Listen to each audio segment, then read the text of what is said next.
Hello मेरे प्यारे बच्चों, मैं आपका गौरव भैया आपके लिए करंट का एक बेहतरीन टॉपिक लेके हाजिर हुआ हूं। लेटेस्ट टॉपिक है 77वां गणतंत्र दिवस। 77वां गणतंत्र दिवस, आइए इस पे चर्चा करते हैं, थोड़ा सा परिचय देते हैं इसका। गणतंत्र दिवस, देखो हमारे देश के 3 राष्ट्रीय त्योहार हैं। 3, पहला 15 अगस्त स्वतंत्रता दिवस। 15 अगस्त स्वतंत्रता दिवस, जिस दिन इस दिन हमारे देश के प्रधानमंत्री लाल किले से, देश के प्रधानमंत्री, ये भी ध्यान रखने की बात है, आधे बच्चों को ये भी नहीं पता होता है, प्रधानमंत्री, देश के प्रधानमंत्री लाल किले से झंडा फहराते हैं, लाल किले से, ठीक है। और दूसरा राष्ट्रीय त्योहार है हमारा 26 जनवरी। 26 जनवरी, 3 ही बेटा राष्ट्रीय त्योहार हैं भारत के। 26 जनवरी, जिसे हम गणतंत्र दिवस के रूप में मनाते हैं, गणतंत्र दिवस। इस दिन इंडिया गेट पर, इस दिन इंडिया गेट पर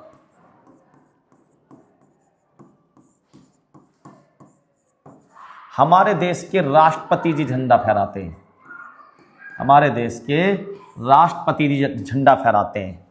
और तीसरा राष्ट्रीय त्योहार है हमारा 2 अक्टूबर, गांधी जयंती। 2 अक्टूबर गांधी जयंती, ठीक है।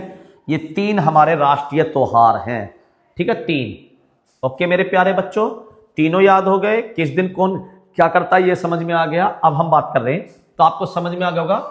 अभी हमें यह समझ में नहीं आया गणतंत्र दिवस क्या है। आजादी तो समझ में आ गई, स्वतंत्रता दिवस जिस दिन भारत आजाद हुआ, जिस दिन भारत आजाद हुआ।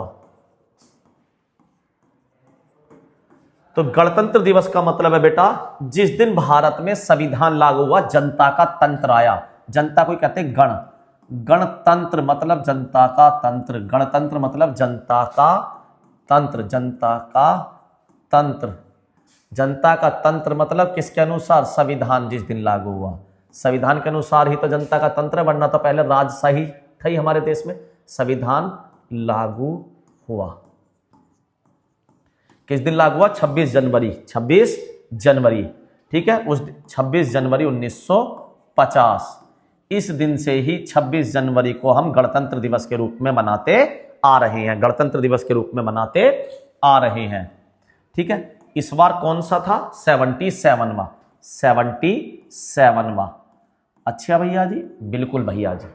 भैया जब गणतंत्र दिवस मनाया जा रहा है तो इस बार के हमारे राष्ट्रपति जी कौन है? भैया द्रौपदी मुर्मू। तो किसने तिरंगा लहराया होगा? द्रौपदी मुर्मू जी ने, ठीक है। किसको मेहमान, वो अगली स्लाइड में मैंने लिया है। तो यहाँ कुछ चीजें जो उस स्लाइड में नहीं है, मैं वो कवर करता हूं थोड़ा सा आपकी, जिससे आपको सारी चीजें अच्छे से समझ में आ जाए। भैया अब होता क्या है राजपथ पर, देखिए मैं आपको दिखाता हूं जरा अगली स्लाइड में।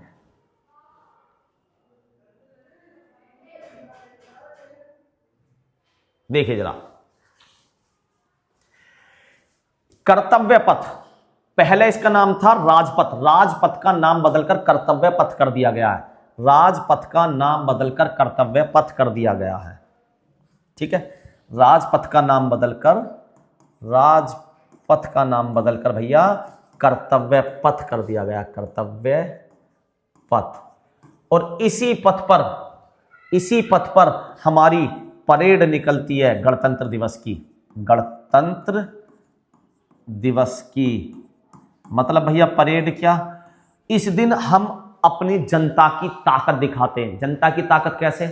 अपनी सेना की ताकत, सारी सेना जैसे बीएसएफ, सीआईएसएफ, ये सब परेड निकालते हैं। भारतीय सेना, भारतीय नौसेना, भारतीय थल सेना, भारतीय वायुसेना, ठीक है, सीआरपीएफ बल, सीआईएसएफ, ये सब अपनी परेड निकालते हैं। और इनके साथ सारे राज्य और केंद्र शासित प्रदेश कुछ ना कुछ अपनी झांकी निकालते हैं, ठीक है। उसी को यहां परेड का नाम दिया गया है। तो पहले इसी पे चर्चा करते, परेड पे जिंदा रहते। तो ये प्रोग्राम कहां होता भैया? 26 जनवरी वाला, गणतंत्र दिवस वाला भैया आपको मैं बताऊं, जो परेड निकलती है वो कर्तव्य पथ पर निकलती है, और प्रोग्राम कर्तव्य पथ इंडिया गेट पे बना हुआ है। कहने का मतलब इंडिया गेट पर, कहने का मतलब इंडिया गेट, और परेड वगैरह निकलती है कर्तव्य पथ पर, पुराने टाइम का राजपथ। ओके बेटा, बिल्कुल भैया समझ में आ गया। अच्छा, ये बात तो समझ में आ गई। अब बात करते हैं, तो ये जो 77वां गणतंत्र दिवस हमने मनाया, इसमें सर्वश्रेष्ठ झांकी कौन सी रही? तो मैंने आपको बताया सारे राज्यों के और केंद्र शासित प्रदेशों की झांकी निकलती है, तो सर्वश्रेष्ठ झांकी रही महाराष्ट्र की, महाराष्ट्र की। बहुत बढ़िया भैया जी। ये कब की बात बता रहा हूं मैं? 2026 की, 2026 में सर्वश्रेष्ठ झांकी रही महाराष्ट्र की। अगर यही बात मैं कह दूं 2025 में सर्वश्रेष्ठ झांकी रही थी यूपी की, उत्तर प्रदेश की। महाराष्ट्र ने 2026 की 77वीं झांकी जीती है, 77। ठीक है, तो क्या खासियत थी इसकी? गणेश उत्सव।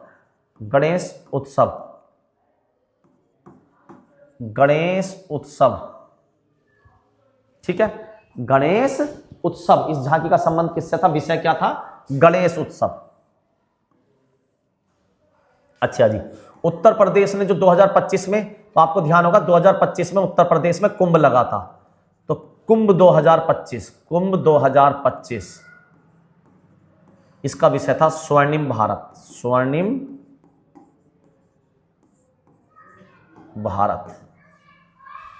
2026 की गणेश उत्सव, ठीक है, और 2025 यूपी। तो 26 में बेस्ट झांकी का अवार्ड महाराष्ट्र की झांकी ने जीता, और 2025 में यूपी की झांकी ने जीता था। 27 जब होगा जब बताएंगे बेटा। ठीक है, इस दिन क्या होता है बेटा? मैंने बताया परेड निकलती है सबकी। दूसरी बात, सलामी दी जाती है किसको भैया? राष्ट्र के प्रमुख को। राष्ट्र का प्रमुख कौन होता है? हमारा राष्ट्रपति। अभी मैंने बताया ना, झंडा इस दिन कौन फहराता? 26 जनवरी को राष्ट्रपति। तो राष्ट्रपति जी को 21 तोप की सलामी दी जाती है, रियल तोप की सलामी। 21 तोपों की सलामी दी जाती है, 21 तोपों की सलामी दी जाती है भैया, 21 तोपों की सलामी दी जाती है भैया। आ गई बात समझ में? आगे चलते हैं धीरे धीरे, 1 बाय 1। अच्छा जी भैया, हमारी परंपरा रही है कि हम किसी न किसी मेहमान को अपने गणतंत्र दिवस पर बुलाते हैं। तो गणतंत्र दिवस ये कौन सा था? 77वां, ठीक है, 77वां 77वें गणतंत्र दिवस के मुख्य अतिथि कौन रहे? तो बेटा यूरोपियन परिषद और यूरोपीय आयोग के अध्यक्ष को हमने बुलाया। पहले ये क्या नाम है? इनका नाम है एंटोनियो कोस्टा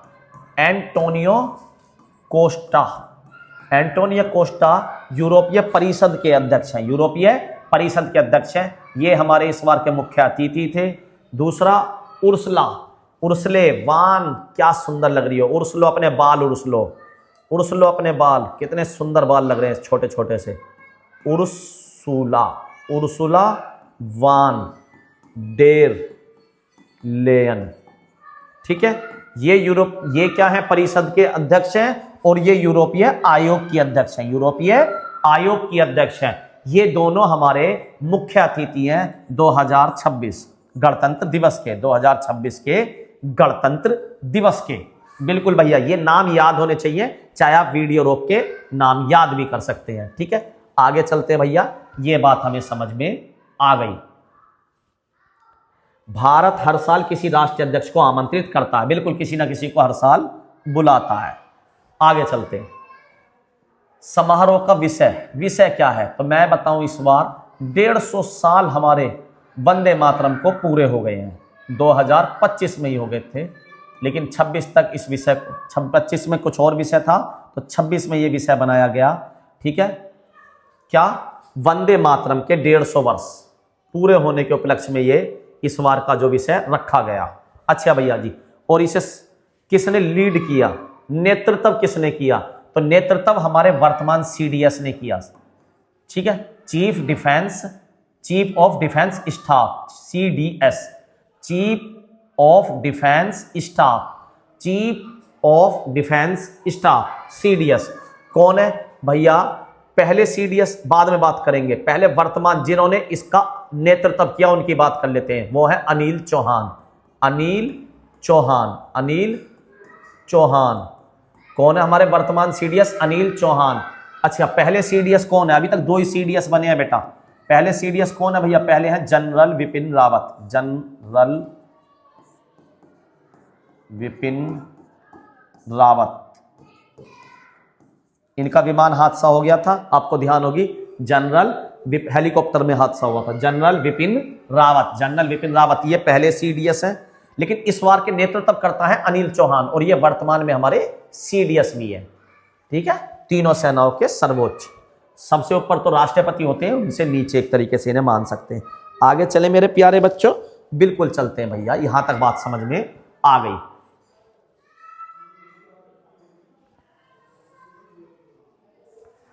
जब ट्रॉफी की बात चल रही थी तो मैं एक बात बताना और भूल गया। सर्वश्रेष्ठ झांकी तो मैंने बता दी। झांकी 2025 की भैया आपने बताई यूपी और 2026 की आपने बताई है महाराष्ट्र।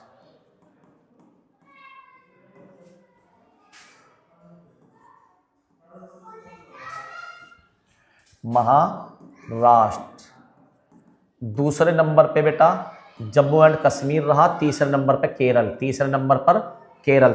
ठीक है, पहले नंबर पर महाराष्ट्र। अब मैं यहाँ पे आगे बात करना आपसे चाहता हूँ। ठीक है, अरे है कपड़ों ने परेशान कर लिया। देखिए बेटा, अब मैं आपसे एक बात और करना चाह रहा हूँ, ये होगी झांकियाँ, झांकी। पब्लिक की चॉइस क्या है?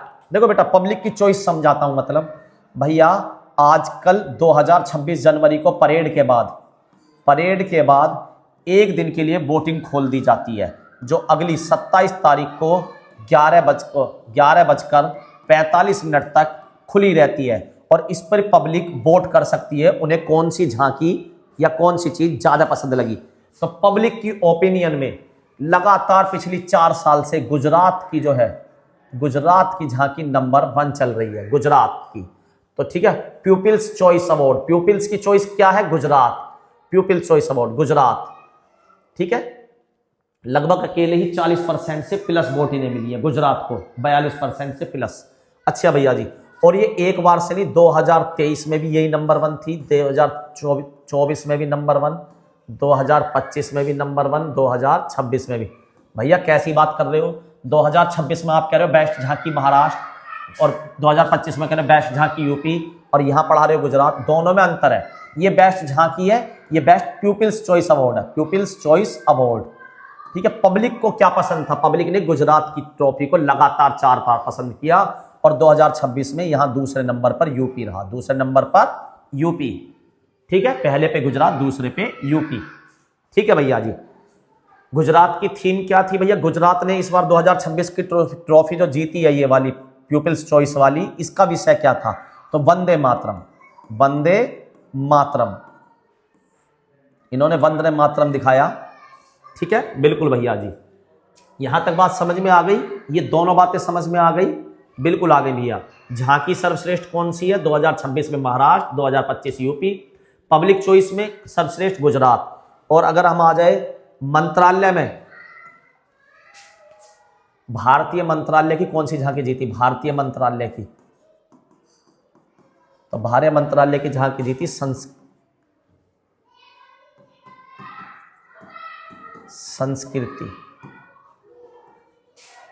ठीक है, संस्कृति झांकी जो है हमारी संस्कृति कार्यक्रम, संस्कृति मंत्रालय, ये झांकी हमारी नंबर 1 रही। और अगर मैं यहां पे एक चीज और जोड़ दूं, सारी सेनाओं का जो मार्च निकलता है, मार्चिंग होती है, सेनाओं की मार्चिंग। ठीक है, उसमें बीएसएफ की मार्चिंग, सीआईएसएफ की मार्चिंग, सीआरपीएफ की मार्चिंग, दिल्ली पुलिस की मार्चिंग, भारतीय सेना की, थल सेना की, वायु सेना की, नौसेना की। ठीक है, तो इन सब में विजेता रही नौसेना। 2026 की बता रहा हूं, नौसेना की। किसकी विजेता रही? नौसेना की, 2026 में नौसेना। ठीक है, नौसेना। आगे चलता हूं भैया, ये बातें हमें समझ में आ गई हैं, बहुत बढ़िया। अच्छा जी, 2023 से अब ये कार्यक्रम चालू हो जाता, जैसे पहले ही चालू होता था 24 तारीख से, 24 जनवरी से, और 27 तारीख को क्लोज हो जाता था, 27 तारीख को क्लोज हो जाता था। लेकिन अब ये क्या कह रहे हैं जरा देखिए जरा, 23 जनवरी पराक्रम दिवस। पराक्रम दिवस किसकी याद में मनाया था? नेताजी सुभाष चंद्र बोस की याद में। इसी दिन से हमारा 26 जनवरी का जो फंक्शन है वो स्टार्ट हो जाएगा। घर में शादी होती है, शादी कब की है? 26 तारीख की, 26 जनवरी की। लेकिन उससे पहले मेहंदी, फलाना रस्म, ढिकना रस्म, बहुत सारी रस्म होती है ना। ऐसे ही हम भी, हमारा मेन फंक्शन कब है? 26 जनवरी को। लेकिन उससे पहले 23 तारीख को भी, 24 तारीख को भी, 25 तारीख को भी छोटे छोटे प्रोग्राम्स होते हैं और इसी दिन से ये प्रोग्राम होना चालू हो जाता है, जिसकी क्लोजिंग 27 तारीख को हम करते हैं। आगे चलते बेटा, केंद्र सरकार ने 2022 से, पहले मैंने बताया ना 24 जनवरी से चालू होते थे ये फंक्शंस, लेकिन 2022 के बाद केंद्र सरकार ने इसे कब से स्टार्ट कर दिया?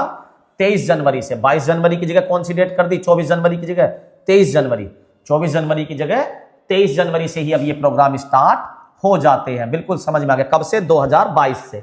2022 से किसने करे? केंद्र सरकार ने करे। आगे चलते हैं मेरे प्यारे बच्चों, परेड और परंपरा। परेड के बारे में मैं बता चुका, परंपरा बता चुका, 21 तोपों की सलामी। फिर भी एक बार दोबारा थोड़ा सा रिपीट करते हैं, थोड़ा सा रिपीट करते हैं। देखिए बेटा, कर्तव्य पथ, मैंने आपको बताया कर्तव्य पथ कोई नई चीज नहीं है। राजपथ का नाम बदलकर ही, राजपथ का नाम बदलकर ही कर्तव्य पथ कर दिया गया है, कर्तव्य पथ कर दिया गया है। और यहीं पे हमारी झांकियां और जो सारी सेनाएं अपनी परेड निकालती हैं वो सब यहीं पे होती हैं। ठीक है, अच्छा भैया जी, 26 जनवरी को होती है। ये इंडिया गेट पर है। कहां स्थित है ये? इंडिया गेट पर। और मैंने आपको बताया था 15 अगस्त को लाल किले पर प्रधानमंत्री झंडा फहराते हैं और 26 जनवरी को हमारे राष्ट्रपति जी झंडा फहराते हैं। प्रधानमंत्री जी के दोस्तों का तो नाम अब एप्स्टीन फाइल में आने लगा है, आपने देखा होगा। सबको गोल्डन कलर की लड़कियां चाहिए इन्हें, पता नहीं देश का क्या होगा, कैसे कैसे नेता प्रधानमंत्री या ऐसे पद पर बैठेंगे। 26 जनवरी इस दिन हमारे देश के राष्ट्रपति जी झंडा फहराते हैं। कौन फहराते हैं? राष्ट्रपति जी। भगवान बचाए बस हमारे देश को ऐसे महान नेताओं से। है, मैं किसी का नाम नहीं ले रहा, खामोखा में विवाद हो जाएगा, लेकिन बस। अच्छा, मैंने बताया ना 27 जनवरी तक फंक्शन चलता और इसका समापन होता है 29 तारीख को। तो ये उसी के दिन की बात बता रहे हैं। ठीक है, हमारे जो है राष्ट्रपति जी को बाकायदा ढोल और बाजों के साथ, ठीक है, ले जाया जाता है और ये समापन किया जाता है। इसको कहते हैं बिडिंग रिट्रीट। ठीक है, बिडिंग रिट्रीट। सैनिकों के बलिदान का सम्मान का ये प्रतीक है, सैनिकों के बलिदान और सम्मान का ये प्रतीक है 29 जनवरी, जिस दिन हमारे क्लोजिंग की जाती है। ठीक है, अच्छा भैया जी, क्लोजिंग यहां तक भी भैया बात समझ में आ गई। 29 जनवरी को किसका प्रतीक है? ये सैनिकों के बलिदान व सम्मान का। आगे चलते हैं। ये बात अभी मैंने आपको बताया। अब ये परेड कहां होती है? ये प्रोग्राम कहां होता है? India Gate. पहले ये इंडिया गेट पर नहीं होता था, तो भैया कहां होता था? यही मैं आपको बता रहा हूं। पहले ये 26 जनवरी 1950 को जब पहली बार हुआ, प्रमुख अतिथि कौन थे हमारे? इंडोनेशिया के राष्ट्रपति। इंडोनेशिया के राष्ट्रपति, मैंने बताया ना ये परंपरा हमारी पुरानी चली आ रही है। हम 26 जनवरी को किसी ना किसी मेहमान को बुलाते हैं। तो इस बार हमने यूरोपीय परिषद और यूरोपीय यूनियन के अध्यक्ष को बुलाया। ठीक है, 2026 में। और पहली बार मैं बात कर रहा हूं जब 26 जनवरी 1950 को हमने करा, तो इंडोनेशिया के राष्ट्रपति सुकर्णो को बुलाया। ठीक है भैया जी, सुकर्णो। अच्छा, इंडोनेशिया के राष्ट्रपति।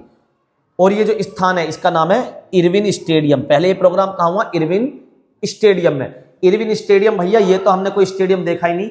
आज उस स्टेडियम का नाम है Major Dhyanchand National Stadium. Major Dhyanchand National Stadium. पहली बार राजपथ को नाम आज क्या हो गया? राजपथ का नाम कर्तव्य पथ। राजपथ पर पहली बार ये कब से स्टार्ट हुआ? 1955, और आज तक ऐसा ही चलता आ रहा है। तो राजपथ पे पहली बार कब से स्टार्ट हुआ? 1955 पे, और आज तक राजपथ पे ही होता आ रहा है। उससे पहले मेजर ध्यानचंद नेशनल स्टेडियम, लेकिन इसका नाम क्या था? Irwin stadium. इरविन स्टेडियम उस समय। आगे इसमें थोड़ी सी स्टैटिक जोड़ दी है, संविधान का सफर। वैसे इसकी जरूरत नहीं थी, वीडियो पूरी हो गई है, लेकिन फिर भी देख लीजिए। 26 नवंबर को हमारा संविधान बनकर तैयार हुआ। 26 नवंबर को हमारा संविधान बनकर तैयार हुआ, और 26 नवंबर को उसी दिन से हम सब क्या बनाते आ रहे हैं, संविधान दिवस के रूप में मनाते हुए आ रहे हैं। और संविधान 26 जनवरी को लागू हुआ 1950 में। उसी दिन से बनाकर 26 नवंबर इसे हम बनाते हैं संविधान दिवस के रूप में। 26 नवंबर 1949, 26 नवंबर 1949 बनने में समय लगा 2 वर्ष 11 महीने 18 दिन, 2 वर्ष 11 महीने 18 दिन। ये 2 वर्ष, ये मंथ और ये डेज। ठीक है भैया जी। लागू कब हुआ, 26 जनवरी 1950। उसी दिन से इसे हम बनाते हुए आ रहे हैं गणतंत्र दिवस, गणतंत्र दिवस। ओके मेरे प्यारे बच्चों, बिल्कुल आपके बात समझ में आ रही होगी। आगे बढ़ाते इस बात को। अच्छा जी, कुल समय मैं बता चुका, ये सब चीजें बता चुका। ठीक है, आगे चलते हैं। कारण 26 जनवरी को ही लागू क्यों किया गया गणतंत्र दिवस, संविधान क्यों लागू किया गया, गणतंत्र इसी दिन क्यों बनाते हैं, तो आप जरा सुनिए। 26 जनवरी 1930 भारत ने इस दिन को पूर्ण स्वराज घोषित कर दिया। अंग्रेजों का आधिपत्य मानने से कांग्रेस पार्टी ने मना कर दिया और वो 1930 के बाद 26 जनवरी 1930 पहली बार और उसके बाद हर साल इसे स्वतंत्र दिवस पूर्ण स्वराज्य के रूप में मनाती हुई आ रही थी। इसीलिए जब 26 नवंबर को संविधान बनकर तैयार हुआ तो कांग्रेस पार्टी ने सोचा क्यों ना हम 26 जनवरी तक वेट करके उसी दिन इसे लागू करें, क्योंकि स्वतंत्रता हमारे हाथ में नहीं है, जब मिले जब ले लो। तो हमने 15 अगस्त को मिली उसी दिन ले ली, 15 अगस्त को मिली उसी दिन ले ली। लेकिन जब संविधान लागू करने की बात हुई वो हमारे हाथ में था, तो हमने क्या सोचा कि क्यों ना हम स्वतंत्रता दिवस बनाते हुए आ रहे हैं इस दिन को, अब हम इसे गणतंत्र दिवस के रूप में यादगार बना दें। और हमने अपना संविधान लागू कर दिया, हमने अपना संविधान लागू होने से पहले भारत सरकार अधिनियम 1935 भारत में चल रहा था। संविधान के जनक बाबा भीमराव अंबेडकर, ठीक है, संविधान के जनक। ठीक है, तो इनकी भूमिका क्या रही संविधान बनाने में भैया? 22 समितियां थी संविधान बनाने में। ठीक है, 22 समितियां, जिसमें से आप लगाइए 14 बड़ी 8 बड़ी समितियां थी और 14 छोटी समितियां थी। ठीक है, इनको मिलाकर टोटल 22 समितियां थी जिन्होंने संविधान बनाया। उसमें से एक समिति थी जिसका नाम था प्रारूप समिति, और बाबा साहब इसके अध्यक्ष थे। इस कमेटी को ड्राफ्टिंग कमेटी के नाम से भी जाना जाता है या मसौदा समिति के नाम से भी जाना जाता है, जिसके बाबा साहब अध्यक्ष थे। कितनी समितियां टोटल? 22 मैंने बता दिया आपको। ठीक है, 14 छोटी 8 बड़ी। ठीक है, ये छोटी और 8 बड़ी समितियां। ठीक है, भारत का संविधान दुनिया का सबसे बड़ा संविधान है। लिखित संविधान में अगर मैं बात करूं, भारत का संविधान दुनिया का सबसे बड़ा लिखित संविधान है। ये हमारा तिरंगा झंडा, मैं बेटा पहले क्षमा चाहता हूं कि मैं तिरंगे पे लिख रहा हूं, लेकिन ये आपको समझाने के लिए, तिरंगे का अपमान करने के लिए बिल्कुल भी नहीं है। तो बेटा आप ये ध्यान रखिए, इसकी जो लंबाई होगी उसका अनुपात हमेशा 3 होगा। मतलब लंबाई 3 मीटर मान लो तो चौड़ाई 2 मीटर होगी। 2 मीटर मतलब भैया, हाँ, इसका अनुपात होगा, लंबाई और चौड़ाई का हमेशा अनुपात होगा कितना?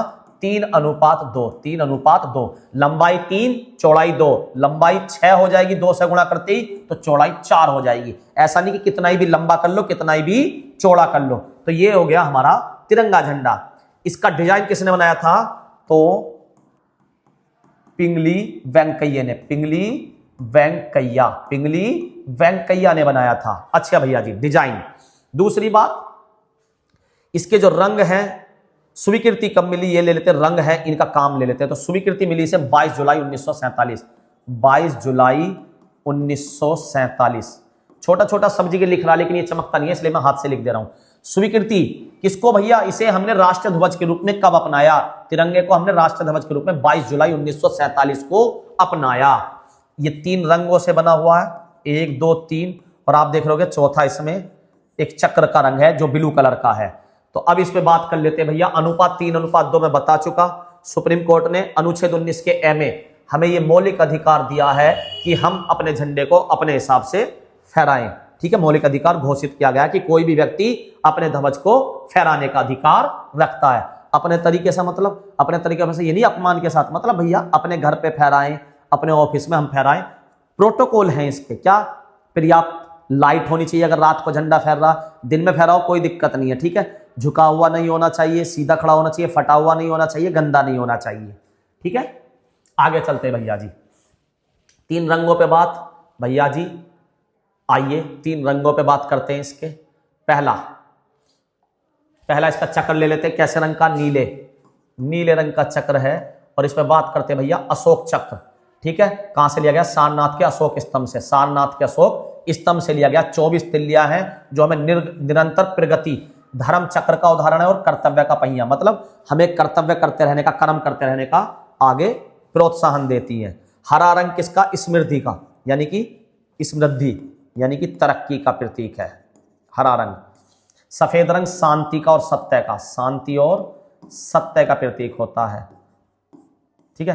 केसरिया त्याग और शक्ति का, केसरिया त्याग का और शक्ति का प्रतीक होता है बेटा, त्याग और शक्ति का प्रतीक होता है। आगे चलते हैं मेरे प्यारे बच्चों, राष्ट्रीय ध्वज और राष्ट्रीय गान। राष्ट्रीय ध्वज वंदे मातरम और राष्ट्रीय गीत वंदे मातरम बेटा 150 साल अपने पूरे कर चुका है, 150 साल अपने पूरे कर चुका है। इसी के उपलक्ष्य में इस बार थीम ज्यादातर चीजों की राष्ट्रीय गीत थी, ठीक है, वंदे मातरम, और संसद में भी चर्चा का माध्यम इससे पिछली बार जो रहा वंदे मातरम रहा। बजट सत्र से जो पहला सत्र रहा वो पूरा वंदे मातरम के नाम रहा। राष्ट्रीय गान जनगण मन किसने लिखा बेटा, रविंद्रनाथ टैगोर ने, रविंद्रनाथ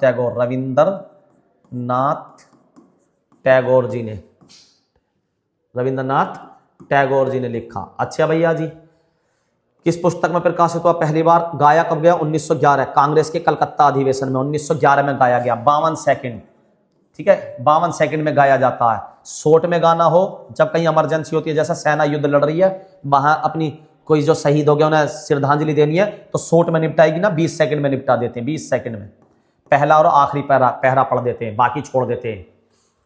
राष्ट्रीय गान इसे शॉर्ट में करना तो 65 सेकंड, 1 मिनट 15 सेकंड, 65 सेकंड में शॉर्ट में निपटाते हैं इसे, 65 सेकंड में, ठीक है भैया जी। लेखक बंकिम चंद्र चटर्जी, इनकी पुस्तक कौन सी है, आनंद मठ, इनकी पुस्तक नहीं बताई मैंने, ठीक है। किसकी, राष्ट्रीय गान पहली बार किस पुस्तक में, तत्वबोधनी, तत्वबोधनी, और राष्ट्रीय गीत आनंद मठ में लिखा हुआ। आनंद मठ सन्यासियों का, इसमें किसका जिक्र है, सन्यासियों का जिक्र है इसमें, आनंद मठ पुस्तक में पहली बार गाया गया 1896 में।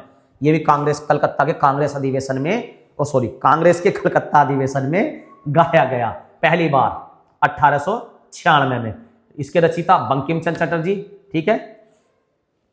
इसके ऊपर मैंने डीपली वीडियो बनाई हुई है अलग से, आप उस पर भी जा सकते हैं। पूरे जितने भी भारत के चिन्ह हैं, राष्ट्रीय चिन्ह, सबके ऊपर, ठीक है। ये हमारा राष्ट्रीय वृक्ष बरगद हो गया। राजपथ किस नदी किनारे, यमुना नदी किनारे, वो हमारा क्या हो गया, राष्ट्रीय प्रतीक अशोक स्तंभ, ठीक है, सारनाथ से लिया गया है। ज्यादा नहीं खींचते हैं इसको। अच्छा बेटा आते हैं, एक पेज और रह गया। एक ध्वज ना सिर्फ हमारी स्वतंत्रता बल्कि सभी लोगों की स्वतंत्रता का प्रतीक है। ये बात कही पंडित जवाहरलाल नेहरू ने कि ये जो ध्वज है हमारा तिरंगा, ये केवल हमारी ही स्वतंत्रता का नहीं बल्कि सभी लोगों की स्वतंत्रता का प्रतीक है। जवाहरलाल नेहरू ने ये बात कही। इंकलाब जिंदाबाद कही भगत सिंह ने, तुम मुझे खून दो मैं तुम्हें आजादी दूंगा, ये किसने कहा, सुभाष चंद्र बोस ने। जय हिंद सुभाष चंद्र बोस ने कहा। जय हिंद का मतलब, बहुत से बच्चे पूछते जय हिंद का क्या मतलब होता, अर्थात भारत की विजय, भारत की विजय। तो जय हिंद मेरे प्यारे बच्चों, मिलते हैं अगली वीडियो में, आपको नई वीडियो में मिलते हैं नए टॉपिक के साथ। धन्यवाद।